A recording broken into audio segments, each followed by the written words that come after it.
இந்த கோவிலில் இருக்கும் சக்கரங்கள் மிகவும் துல்லியமாக நேரம் சொல்லும் கடிகாரம் தெரியுமா? 13ஆம் நூற்றாண்டில் முதலாம் நரசிம்மதேவர் ஆட்சி காலத்தில் கட்டப்பட்ட இந்த அற்புத கோவில்தான் கோனார்க் சூரிய கோவில். இந்த கோவில் சூரியனின் ரதம் போல வடிவமைக்கப்பட்டுள்ளது. 7 குதிரைகள் பூட்டப்பட்ட ஒரு தேர், அதில் 24 சக்கரங்கள். இந்த சக்கரங்கள் சூரிய கடிகாரம் மாதிரி வேலை செய்யும். சக்கரத்தின் மையப்பகுதியிலுள்ள குச்சியின் நிழல் சக்கரத்தின் ஆரங்கள் மீது விழும்போது நேரம் துல்லியமாக கணக்கிடப்படுகிறது. ஒவ்வொரு சக்கரத்திலும் 8 அகலமான ஆரங்கள் மற்றும் 8 மெல்லிய ஆரங்கள் உள்ளன. அகலமான ஆரம் 3 மணி நேரத்தை குறிக்கிறது, மெல்லிய ஆரம் 1.5 மணி நேரத்தை குறிக்கிறது.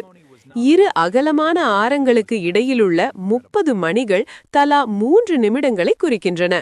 இந்த சக்கரங்கள் பண்டைய இந்தியாவின் அற்புதமான வானியல் மற்றும் கட்டடக்கலை அறிவுக்கு சான்றாகும். காலையில் உதிக்கும் சூரியனின் முதல் கதிர்கள் கருவறையிலுள்ள சிலையின் மேல் விழுந்து அதை ஒளிரச் செய்யும் வகையில் இந்த கோவில் கட்டப்பட்டுள்ளது. இந்த கோவிலின் மிகவும் பிரமிக்கத்தக்க விஷயங்களில் ஒன்று, காந்தங்களின் பயன்பாட்டால் சூரியனின் சிலை காற்றில் மிதந்து கொண்டிருந்தது. நீங்கள் பிரதான கோவிலுக்குள் நுழையும் போது ஒரு உயரமான சிலை எவ்வித பிடிமானமுமின்றி காற்றில் தொங்கிக் கொண்டிருப்பதை கவனிக்க முடியும். பல ஆண்டுகளாக இது எப்படி சாத்தியமானது என்பது மர்மமாகவே இருந்தது.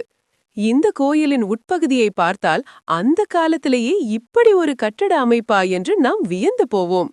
கோயிலுக்குள் தூண்கள் காணப்படவில்லை, ஏனென்றால் ஒவ்வொரு கற்களுக்கும் நடுவில் இரும்பு துண்டுகளை கொடுத்து இணைத்து கட்டியுள்ளனர். 17ஆம் நூற்றாண்டில் கோயிலின் ஒரு பகுதி இடிந்து விழுந்தது.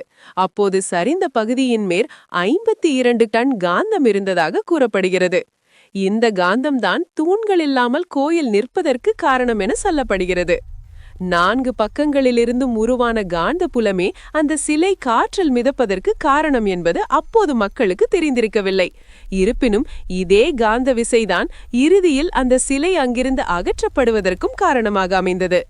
ஒரு புராண கதையின்படி அந்த காந்த கல்லின் ஈர்ப்பு சக்தி எவ்வளவு வலிமையாக இருந்ததென்றால் அந்த பகுதி வழியாக செல்லும் கப்பல்களின் திசை காட்டிகளில் அது பெரும் குழப்பத்தை ஏற்படுத்தியது.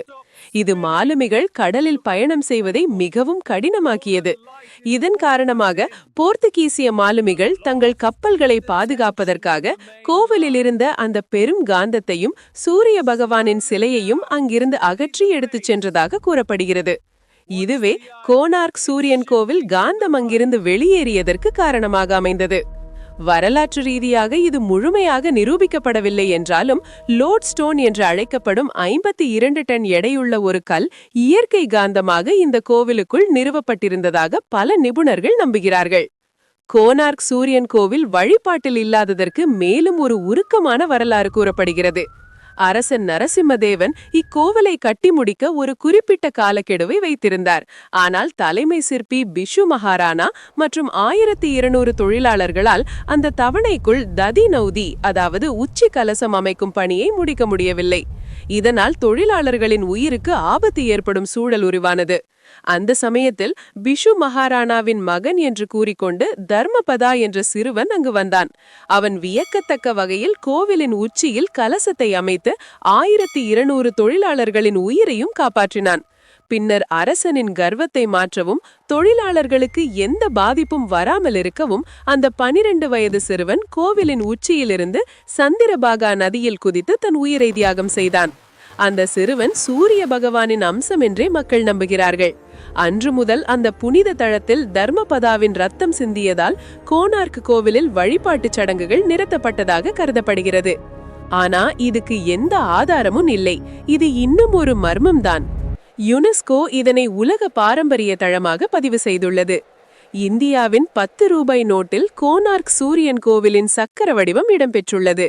கோனார்க் சூரியன் கோவில் என்பது கட்டடக்கலை அதிசயம், ஆன்மீக சின்னம், இன்னும் தீராத மர்மங்களின் மையம்.